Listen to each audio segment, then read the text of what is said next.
If there's one passage of the Bible that speaks to me most clearly about the priority of the unengaged, it might be this one in Romans 15. We read first about an apostolic ambition in verse 20. And so I have made it my ambition to preach the gospel, not where Christ was named, lest I should build on another man's foundation. Paul is ambitious not to proclaim Christ. He's ambitious to proclaim Christ where he is not named.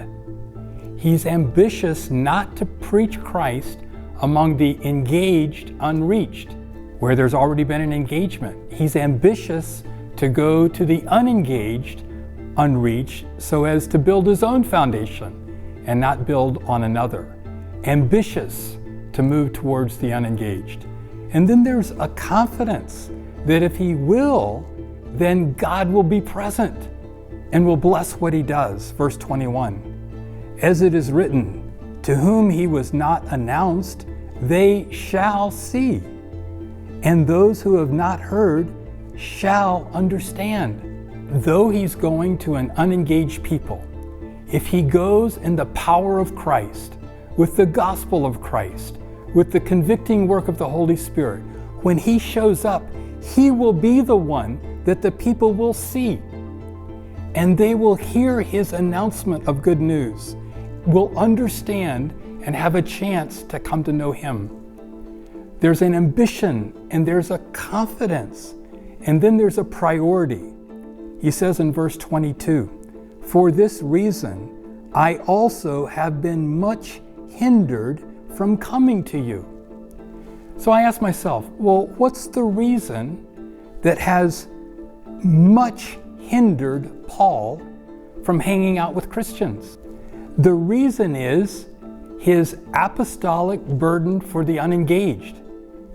We know that Paul did spend time with Christians and he loved the church and he wrote all these New Testament letters to encourage the church. But there's something that not sometimes hinders him. The scriptures say much hinders him, frequently hinders him from being with the Lord's people. It's his priority for the unengaged that propels his apostolic action. And then I also see here apostolic perspective. In verse 23, but now no longer having a place in these parts, he says, I'm going to go on to where Christ is not yet named. I ask myself, Paul, what in the world do you mean when you say you no longer have a place here? Paul, are you saying that there were no more lost to be found in all of the cities that you've ministered in? Are you saying that there were no more weak saints to be made strong? If that's not what you're saying, then what are you saying when you say, there's no further work for me here, there's no more place for me to serve in these parts?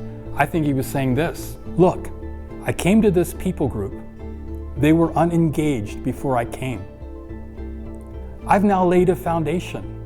My work is done. Others can build upon it and will be building upon it until the Lord returns. I'm going on to the next unengaged people. I believe in our day, we're right on the edge of seeing the last of these hundreds of currently unengaged peoples to be engaged.